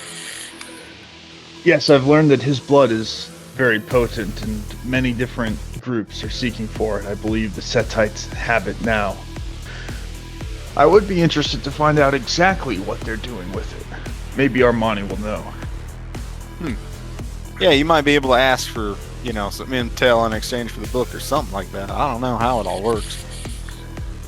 It's never a smart idea to make deals with the Setites, but I find myself in that position as well already. So as you are carrying on your conversation and considering your various options, somewhat sooner than you expected, a luxury vehicle, sedan, high quality, pulls up in front of the rodeo, standing, starkly in contrast to the various trucks and pickups that are mostly parked around the rodeo for the party. And a gentleman matching the description that Sarah gave you steps out, gives you the code word, which is indigo, and hands Newell a black dossier that is sealed with a particular sort of lock to indicate that it has not been opened, right? And he hands this over to you, as well as a key that will open the 2 dossiers, which he hands to Newell. And he's like a brown-skinned man, thin, wearing these blue sunglasses, and he simply hands it to you, nods, looks over at Shad, nods, and then simply turns without saying a single word and gets back into his vehicle and drives away, leaving you with the documents you requested. Can we retcon I went out to go get the documents without Shad being seen? Yes, sure. You told Shad to stay out of sight, and you went forward and collect the documents. Yeah. All right. Well, hey Shad, you're looking kind of rough. You're about the size of my buddy Troll. Do you want some new clothes to put on? That would be great. All right. Well, I take him over to the camper RV trailer and get him dress him up like a cowboy because he's exactly Troll size. So. Do I get All a right. pair of boots? Yeah, boots, shirt, belt, all that jazz. What type of leather boots are they? What type do you want them to be? Lambskin. Lambskin? Ooh. Yeah. All right, there you go. Nice. All right, so Shad changes out of his soiled or bloody clothes, damaged clothes, into the Western clothing that is provided for him by Mr. Boone. and is now freshly attired, and the wound in his stomach is no longer bleeding. Meanwhile, the dancing and drinking and general carousing carries on behind you in the rodeo after party. All right. Well, I'm gonna call Armani, and tell him, hey, I've got something he needs. Also, can I check the dossier to make sure that I won't be able to. Yeah. I don't have the original to compare it to, but just based on my level of understanding, if I can obviously see any alteration that's been done to the text. Yeah, she messed with it. She did mess with it, you think? No, Well, if yeah. she did, he's checking to see. He's checking if she did. Okay, so you are, given the key to unlock the dossier. You read through it and you see that she has simply made a manuscript copy photo facsimile. She has not apparently edited or changed anything in the documents. Good egg. All right. Well, so I'm ringing Armani. All right, so you get out your cell phone and the embossed business card left for you by the Setite in the Pyramid nightclub, who introduced himself to you as Armani. The phone rings twice, and you hear a silky smooth male voice answer. Mr. Newell Boone, I presume. A pleasure to hear from you. How may I be of assistance this evening? Well, it took a little longer than I anticipated, but I've got what you were asking for. Or at least a facsimile of it. There's a brief pause, and he says, "You have obtained the manuscript from the Tremere?" Yeah. He says, "I would be curious to hear how you managed such a task. The Tremere are notoriously protective of their scraps of parchment and their precious fragments of Cainite lore. You must be a resourceful man to pry occult knowledge out of the hands of the usurpers. It is a thing not so easily done." Well, Armani, you know how it is here in this Princeton, in this city. Things are getting pretty rough and a little shaky, and there are some people that are looking for some favors, and some people like you just might be able to offer those favors in exchange for some of these books. And you said name my coin, and let's just say I'm thinking on it. He says, "Indeed, my clan prides itself on being able to provide whatever the heart desires. We pride ourselves on gratifying the wishes and desires of our clients, and there is no other clan that can offer what we can. But as you know, nothing comes without a price, and everything in kindred society is a quid pro quo. So you may expect that in return for any favor I do for you, we may claim a favor in return in the future. You understand this?" I thought giving you the book was a favor that I deserve a favor in return for, but it sounds like you're driving a harder bargain than I anticipated. He says, "I do indeed have a need for the documents, and I can offer you something in return. But as you say, each heart desires something different. So contemplate your own desires and let me know how we can compensate you for the services rendered." Is there any place me and you can meet up? He says, "Well, of course, there's always the sanctuary of the pyramid, but with things going on how they have been in the city, there's simply too many prying eyes and listening ears.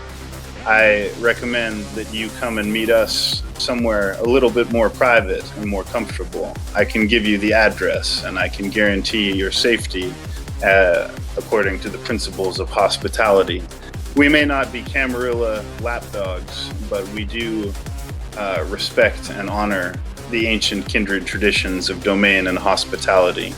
So you need fear no ambush or violence if you choose to meet us at our lair." All right, I'm bringing a guest if I come, though. What's the address? So the address is 420 Osborne, and the specific location is a Masonic temple. Masonic temple at 420 Osborne, and he sends you the coordinates on GPS. Okay. It's an area about a 15-minute drive from where you are. All right, you're about 15 minutes out. I'll see you shortly, Armani. All right, so you hang up the phone, and I tell Shad what was said, and I say we're going to 420 Osborne's Masonic Temple. So yeah, you got to think about what exactly you're going to be asking from them. You know, this is a good way to get in with them, and I'm going to intentionally go get some rattlesnake cowboy boots on, because I'm gonna go into the Viper Den. So you change into your rattlesnake boots, and you inform Chad of the content of your conversation with the Setite Armani, who has invited you to one of their lairs in the city, which is a Freemasonic temple. As I see you put the boots on, I'm gonna comment offhandedly. Treading on vipers, I see. Fitting. Hey, just letting these snakes know that I've killed a snake or two in my day.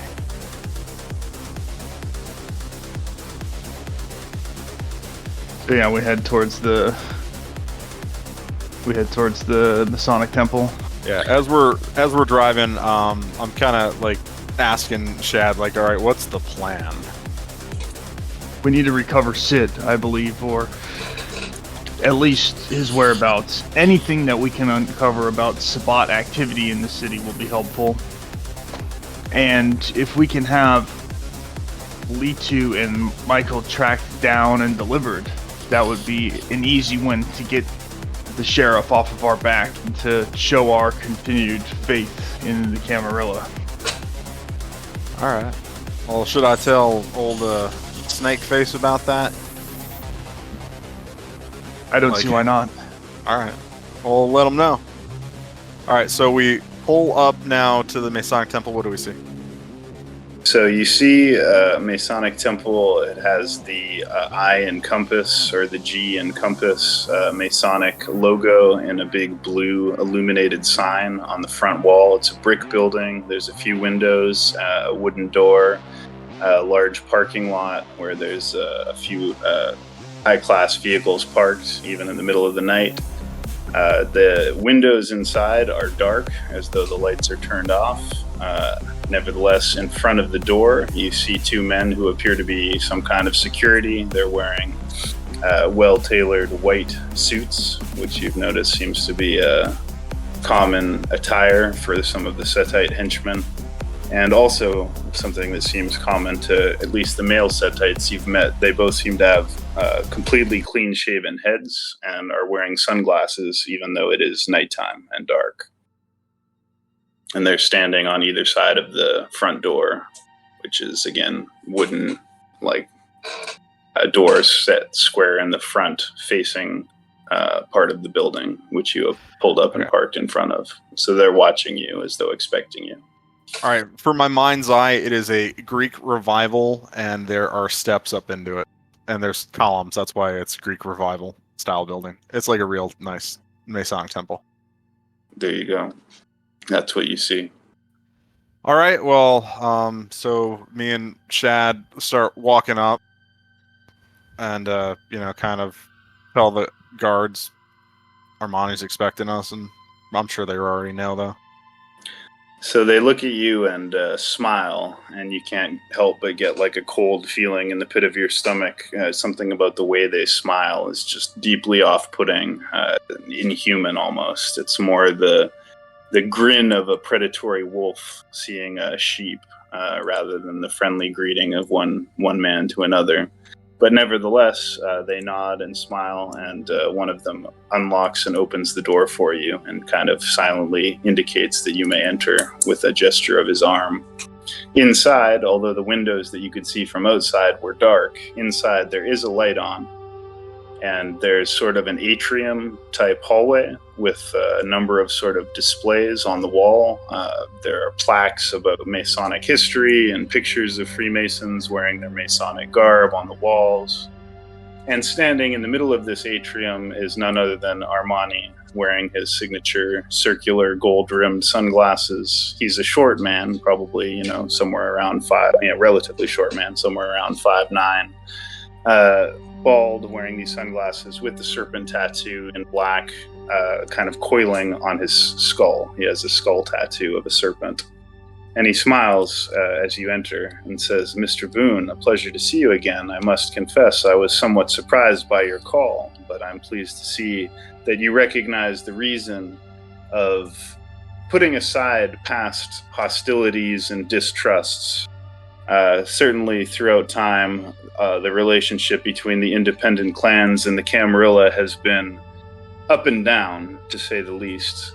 Nevertheless, the Setites, us Setites are businessmen, and therefore, although there is often profit to be made off of chaos and conflict, in the long run, business requires a certain order of things.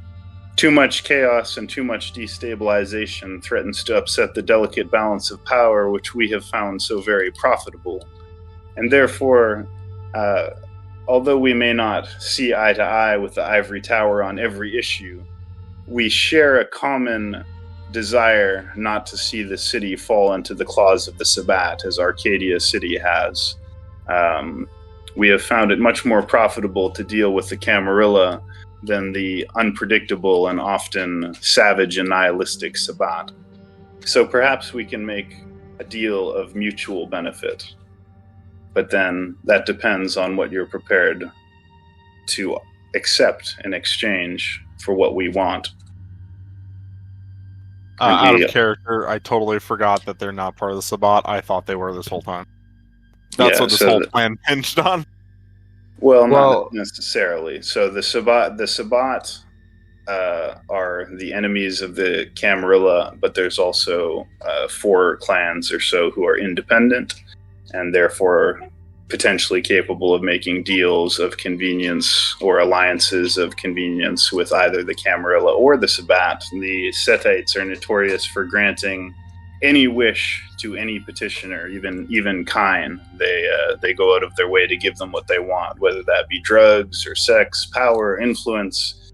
There is a known saying among kindred that the Setite offer a shortcut to any dream or desire, but the price is always too high. Oh, I see. So they're known for making sort of Faustian bargains, which are, on the one hand, everyone's been warned about not making deals with the Setites, and yet on the other hand, the Setites are uncannily good at providing whatever vice or desire that their clients request. Well, I'm going to say, first off, as a token of good faith, what exactly do you need these books for, partner? He says, knowledge is power, and therefore knowledge is valuable. There are many power brokers in the city of Cascadia, but none match the Setites. And so that it's suffice to say, one of our other clients would pay handsomely for the knowledge contained within these fragmentary records, and no doubt can make better use of it than the scholarly Tremere.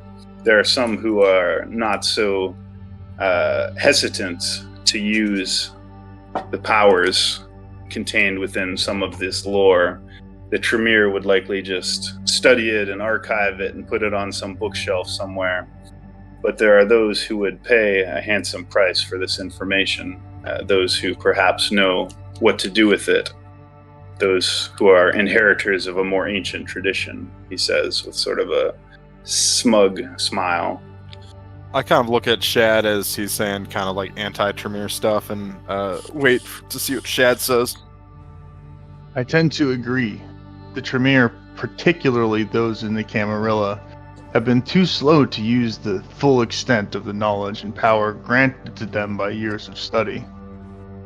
But there's one more object of power that I'm familiar with. The boy. Sid Rogers. Have you taken him? I understand you seek his blood, or the Setites seek his blood for powerful magic, and I'm interested to see exactly what you're doing with it. He smiles and says, you're intrigued about the rituals of my clan. I'm sure you can understand that such secrets are carefully guarded and not exposed casually to outsiders. However, if you truly wish to be initiated into the ancient mysteries of the Sethite clan, perhaps there are more interesting bargains to be made in our future. And he smiles, kind of knowingly. He says, perhaps it is not merely power you seek, but perhaps your very loyalty is available for purchase. Name your price. My loyalty has several claims on it now, and I can't in good faith sell it. But I do have what you seek in these books. There's a few things that we are looking for. One is the whereabouts of Michael Williams and Litu. We have heard they are still in the wild woods, and to see them captured and brought to us would be a huge boon to our benefactors, erstwhile benefactors, that is. Could you take them alive? Both of them. He looks at you as though considering your offer and says, to enter into the domain of the Gangrel, and particularly the domain of that old maniac, Cagliostro, is a dangerous task even for the Setites. However, I could provide you with information that would allow you to locate the renegade Gangrel, if such he truly is. You see, Wildwood Park is a rather large domain and densely wooded. Nevertheless, we have managed to cultivate a network of informants from within Wildwood Park who have been feeding us some interesting tidbits of information. We have rumors that the proprietor of a golf club within Wildwood Park, there's a golf course in there, was found dead. And although the prince moved quickly to cover it up, he was found exsanguinated and drained of blood. Such a modus operandi. Hey, retcon. I specifically said I only drew 20% of their blood, so they would not draw suspicion. No, but in this case, he's not talking about you. Okay. So he's saying that there is a golf club, there is a golf course that is in one part of the Wildwood Park area, and one of the employees of that private golf club was found exsanguinated, and this does not match the hunting pattern of either Cagliostro or Litu Levane. So our best intelligence indicates that this was probably the act of Michael Williams, who is now, as far as we know, acting independently or without oversight of Litu Levane. Now, Cagliostro is an unknown factor, and nobody can predict his behaviors. Sometimes he vanishes for months or even years at a time, possibly sleeping beneath the earth or hunting within the depths of the forest outside of the range of our intelligence network. So other times he is active and a very grave peril to any who enter his territory. However, we have reason to believe that it may be possible to locate and extract Michael Williams. Litu Levane would be a more difficult task, as it seems that for whatever reason, the old Claw seems to hold the impudent young woman dear to his heart, whatever savage heart that may be in these feral Gangrel. He seems to have some loyalty or affinity to his child, and we do not expect he will render her onto the Camarilla easily, but we have reason to suspect that he would not mourn nor miss Michael Williams were he to disappear. So let me get this straight. Just real quick here. Let me get this straight. So you're telling me the Setites, with all their power and influence, are afraid to go into the woods to beat up an old dog and his pup? He kind of smiles at you as though appreciating the barb, but he says, our clan serves an ancient darkness more terrible than Cagliostro or any kindred in this city, in fact, even the prince. Nevertheless, it is not a matter of fear, but simple prudence. We are not interested in entering into war. Our business is brokering deals, purchasing loyalties, and making mutually profitable trades. We try to keep avenues open so that we can do business with all factions while being beholden to none. It is one of the many advantages of being an independent clan. It seems you have already begun to chafe under the burden of the collar that the Camarilla elders put on you and Sile. Hundreds of years you have lived this unlife, and yet still they treat you as children to be assigned chores and homework. When is the last time the Camarilla truly did anything for you? And yet, how much have they asked in service? People say that you should never make a bargain with a serpent. We're familiar with the rules, but it seems to me that we offer a considerably sweeter deal. What does the Camarilla offer you but service, unending service, dangerous tasks one after the other as they seek you to clean up their messes while they reap the profits and the power? The Sabbat offer freedom, but at what price? To be removed and reduced to barely more than an animal. Even the Gangrel are more civilized than most of the Sabbat. But we consider ourselves gentlemen. We honor the old traditions of etiquette and diplomacy. We always pay our debts, and there is nothing that we cannot deliver for the right price. Well, I respect that from you. I think you're speaking a lot of truth, and you are making a lot of sense. I got one question though. What do you know about the werewolves over in the park there? Are they under Cagliostro? Is there a leader of them, or how many are there? I'm sure you got intel. You said you got intel in the park. Like, what's the deal with the werewolves? They're the only reason I'm not storming there and taking out old Cagliostro myself. He looks at you as though perhaps surprised or impressed that you have this information, and he says, "Indeed, our intelligence indicates the presence of the so-called Garu, what you call werewolves, within the domain that Cagliostro claims. Usually, kindred and Garu make poor bedfellows. However, it just so happens that the particular tribe of werewolves, according to our information, that occupy Wildwood Park are a particular tribe known as the Children of Gaia, and they are known as being pacifists and environmentalists, more inclined to collaborative and peaceful resolutions to conflicts. And they are, as it were, a tamer variety of Garu than those which you would rarely, if ever, find inside the cities. They seem to have somehow worked out some kind of an uneasy peace with Cagliostro, where they give each other a wide berth and respect each other's mutual claim to the wilderness.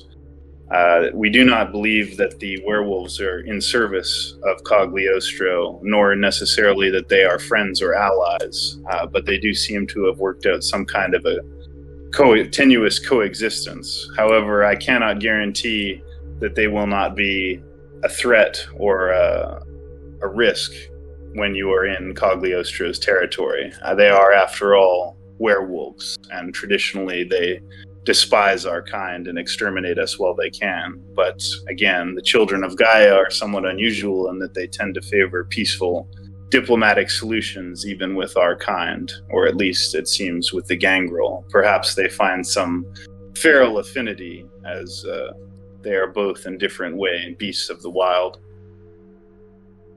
They got a leader, or are they just... what's the deal with that?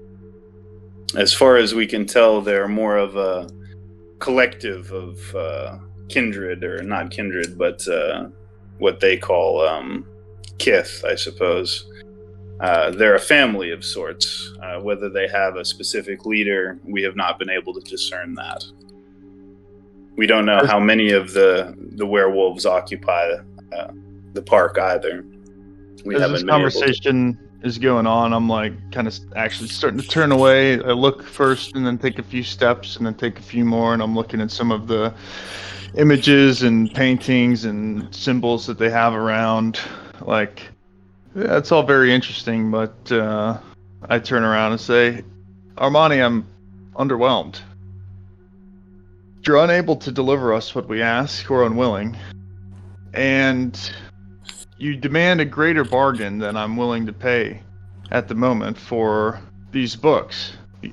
And you've given us so much in the way of information, but we haven't made a deal yet. He looks at you and says, I'm listening. What do you propose? Well, these manuscripts, as you say, are a Tremere and Camarilla secret, and I would be giving up a lot by giving them away so quickly. I want the full details of the ritual magic you were using with the Changeling. Other than that, we'll find our own way. He looks at you and says, it seems that you are trying to drive a hard bargain of your own. What I offer you, therefore, in exchange for these manuscripts is 2 services. One, I can narrow down for you to within a small area where we believe Michael Williams is currently operating on the periphery of Cagliostro and Litu Levain's territory. So we can give you his approximate location based on our most recent intelligence within Wildwood Park, which may allow you to locate him and extract him without falling into the clutches of Cagliostro, although we cannot confirm Litu, as she seems to travel farther from the center of Wildwood Park than Cagliostro, and to be more active, as he seems to spend more of his time in torpor, perhaps sleeping beneath the earth. In addition, if you are truly so curious about our rituals and the ancient traditions of our clan, perhaps I can offer you this. I will allow you to witness the ritual to be carried out with Sid Rogers, the changeling, delivered into our hands, and I will also promise you his safe return at the successful completion of the ritual. In return, you will give me these 2 dossiers, and perhaps in the future, you may provide further favors or information in return. There's a whole library at the Chantry House, I say with a pregnant pause, and then extend my hand as I move towards him. Deal. He looks at you and smiles, and once again you're struck by the strange, sinister, serpentine nature of their smiles and his clearly, obviously extended fangs. And he smiles a wolfish grin as he takes your hand and shakes it and says, very well, we have a deal. But I do give you a warning. Although we extend etiquette and diplomacy in all our dealings, we have very little mercy for those who renege on our deals or deceive us on the terms of our contracts. We consider them sacred, you might say, and he smiles sarcastically. I understand. So he gestures to one of his, attendants, the 2 men that were bodyguards at the door, and that individual strides forward with a folder, which he hands to Armani, who in turn opens it and spreads it out on a wooden table in the center of this atrium. And it has aerial photographs of Wildwood Park. So it's an aerial map, perhaps taken by a helicopter or some other such means, like a drone. And a certain area is circled in red. And this is the what is during the day a golf course serving the residential neighborhood of Wildwood Park, but at night is essentially a large open green space. And this is indicated to be the expected or estimated location of the renegade kindred Sid Rogers, who seems to have been pushed to the periphery of Litu and Cagliostro's domain. Michael Williams. Michael Williams, sorry, yeah. So he has seemingly been pushed out of the heart of Wildwood Park, where Cagliostro dwells, and even from the periphery of that area where Litu seems to do her hunting. he seems to have been pushed to the periphery. This Wildwood Park golf course is right on the very edge of the territory claimed by Cagliostro. In addition, he gives you an address and a phone number, and he says, I believe that you have made a deal of your own with one of my clanmates, Jessica. She is the one who has custody of Sid Rogers, the one whom you seek.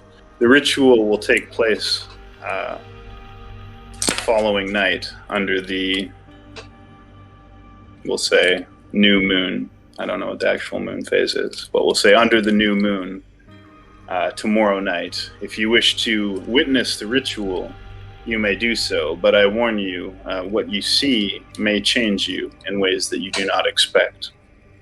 If you gaze long enough into the darkness, it gazes back into you, as we say. It is legitimately the full moon tomorrow. Full moon, that's what I meant to say, Tomorrow, man. yeah. So tomorrow, under the full moon, the ritual will be taking place at this location. And with my recommendation, I'll call Jessica and let her know that you are to be expected. However, you must promise not to interfere or interrupt the ritual in any way. You are only permitted to observe, and any interference whatsoever would be a, shall we say, fatal mistake. She's not going to kill the little kid, is she? He says, as I said, as long as there is no interference in the ritual, he will be returned to you alive. He smiles and says, although perhaps not entirely unchanged. I see. I agree not to interfere. He looks at you with interest and says, Shad Viano Feroth of Clan Tremere. It seems that you are a rather complicated individual, not unlike myself. I know how it is in these latter-day nights. So many threats, so many opportunities, so many moving pieces, and as always with our kind, so much deception. At least I can promise you this. Information properly paid for from the children of Set is information you can trust. We never lie to our clients, and we always deliver exactly what we promise.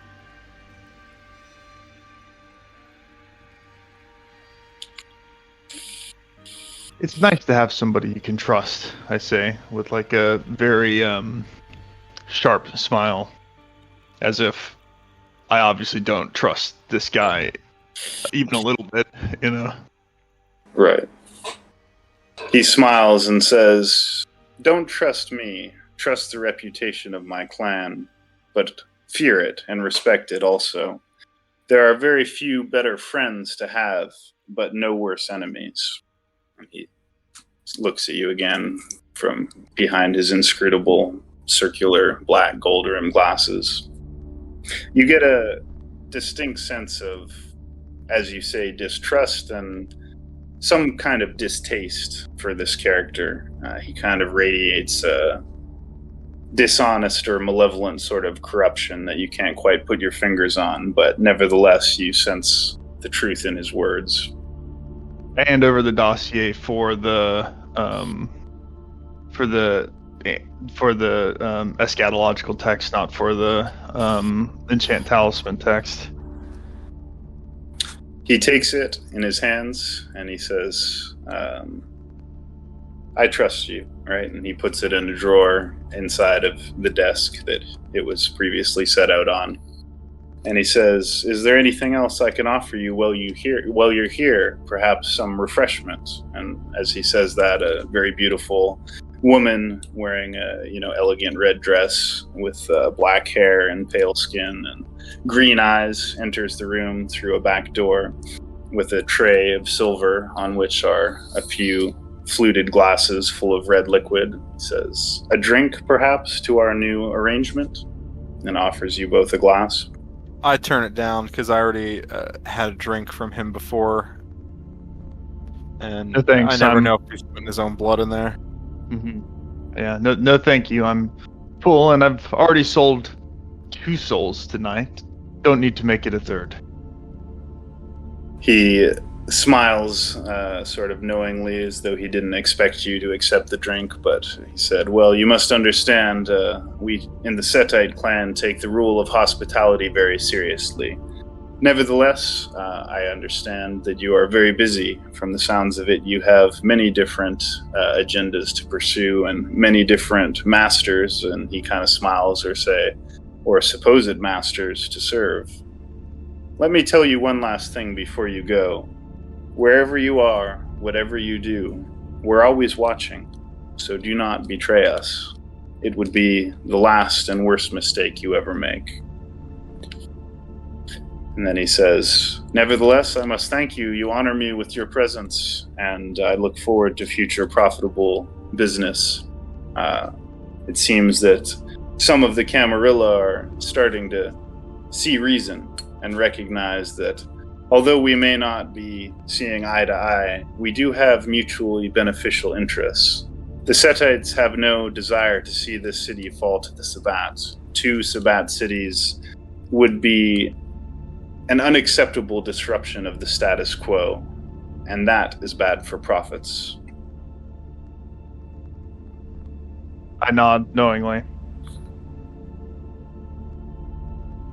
He says, well, you have my number if you need me.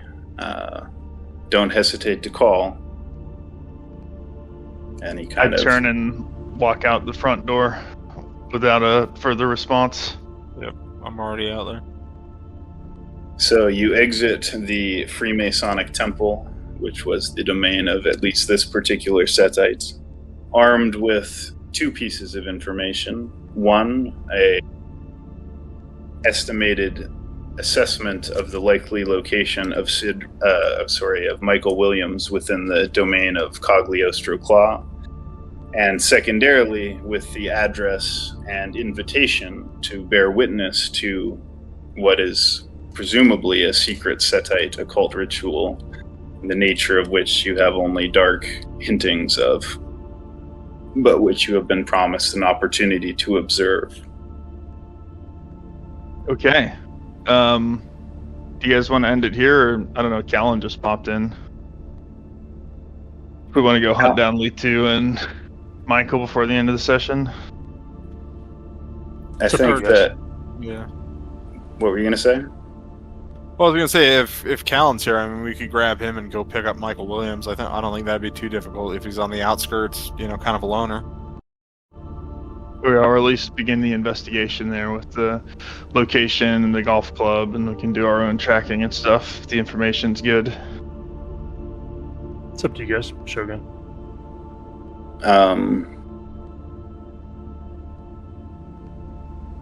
Are you tapped out, Shogun? Be honest. Not necessarily tapped out. I'm just give me a second to think about something. Okay. Okay. All right. Yeah, so we can continue to play if you guys and Callan are down. Hold on a sec. Put on some more music if you can. Or is it still playing? If you want to call it, I think I'm pretty positive I should have some availability tomorrow evening. All right, I just checked in with the boss. I gotta go. Yep. Oh, Yeah. there you go. I think this is a good time to wrap it up. We advanced the story a bit, had a little bit of combat, such as it was, and because Callan Clark was right beside Sid Rogers when the session ended, I think it would be better to pick it up tomorrow, hopefully with Sid and Callan. That'd be cool. And that way we can do the whole scene properly without having to account for Sid not being here. So if you guys are okay with it, I'd say let's wrap it up here, make it a little side story, and that gives us a good position to pick up next time. Dude, I think it's amazing that it is a full moon tomorrow. Yeah, it's perfect. And maybe it would be a good time to see if we can get the players into Wildwood Park under the full moon with the werewolves and see what happens. Oh my. Okay, guys. Well, thank you very much for playing. You can both award yourself 6 experience points in addition to whatever experience points you had before. And I will dispel the recording bot, but for anybody listening, this is the Temple Mount Discord server. If you want to play and join the server, you're welcome to join into the game. And if you want to listen to our past episodes of the World of Darkness campaign or any of our other podcasts, you can find those on the Temple Mount official podcast and BitChute channel in the TMP podcast channel of the Discord server, or just Google it. That being said, thank you guys so much for playing. I am going to dispel the recording bot, and then we Thanks can for jump hosting. to one of the other chats. Yeah, my pleasure, guys. Really, it is my pleasure. It's fun to do. Had fun. Good. I thought you guys did good there. Let me get rid of this stupid bot.